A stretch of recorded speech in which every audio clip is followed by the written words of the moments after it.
చందుర్తి మండల కేంద్రంలో పారిశుద్ధ్యం లోపించి ప్రజలు ఇబ్బందులు ఎదుర్కొంటున్నారు. గ్రామంలో 8వ వార్డులో నల్లాల పైపులు లీకేజీ కావడంతో నీళ్లు రోడ్డుపై ప్రవహిస్తూ ఉండడంతో ప్రజలు ఇబ్బందులు వర్ణనాతీతం. గత 6 మాసాల నుంచి ఇదే పరిస్థితి నెలకొందని పలుమార్లు సమస్యను అప్పటి వరకు సర్పంచ్ కి పాలక వర్గానికి తెలియజేసినా పట్టించుకోలేదని మహిళలు వాపోయారు. ఇప్పటికైనా ఈ సమస్యను పరిష్కరించాలని కాలనీ వాసులు కోరుతున్నారు.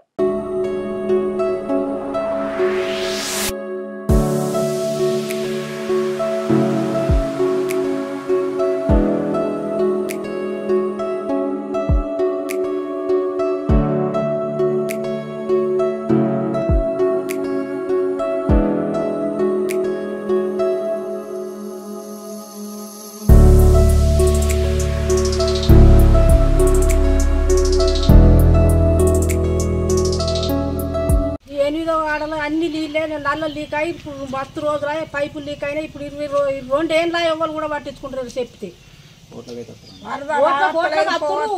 అంటుండ్రు ఎవరు కూడా పట్టించు మొగిలాయతో చెప్పినావు సర్పంచ్తో చెప్పినావు అందరితో చెప్పినా కానీ ఎవరు పట్టించుకుంటారు నల్ల పెట్టినట్లుగా వెళ్ళిళ్ళు ఇట్లాటలు ఈతలు లోపల ఇంటున్నాడు ఈతలు పెట్టొస్తాను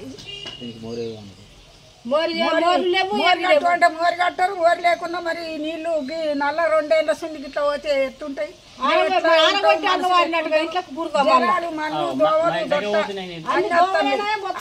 ఆ కట్టెల పేరట్ల పోతే వాళ్ళు తిడుతుండ్రు.